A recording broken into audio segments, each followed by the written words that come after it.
தூய தந்தையே, நாம் ஒன்றாயிருப்பது போல் அவர்களும் ஒன்றாயிருக்கும்படி நீர் எனக்கு அளித்த உம் பெயரின் ஆற்றலால் அவர்களை காத்தருளும். நான் அவர்களோடு இருந்தபோது நீர் எனக்கு அளித்த உம் பெயரின் ஆற்றலால் அவர்களை காத்து வந்தேன், நன்கு பாதுகாத்தேன். அவர்களுள் எவரும் அழிவுறவில்லை. மறைநூலில் எழுதியுள்ளது நிறைவேறும் வண்ணம் அழிவுக்குரியவன் மட்டுமே அழிவுற்றான். இப்போது உம்மிடம் வருகிறேன். என் மகிழ்ச்சி அவர்களுள் நிறைவாக இருக்கும்படி நான் உலகில் இருக்கும்போதே இதை சொல்கிறேன். உம் வார்த்தையை நான் அவர்களுக்கு அறிவித்தேன்.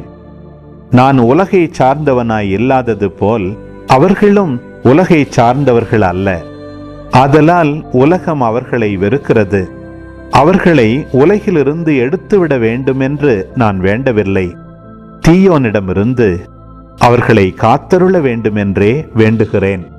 நான் உலகை சார்ந்தவனாய் இல்லாதது போல் அவர்களும் உலகை சார்ந்தவர்கள் அல்ல. உண்மையினால் அவர்களை உமக்கு அர்ப்பணமாக்கியருளும். உமது வார்த்தையே உண்மை. நீர் என்னை உலகிற்கு அனுப்பியது போல நானும் அவர்களை உலகிற்கு அனுப்புகிறேன். அவர்கள் உண்மையினால் உமக்கு உரியவராகும்படி அவர்களுக்காக என்னையே உமக்கு அர்ப்பணமாக்குகிறேன்.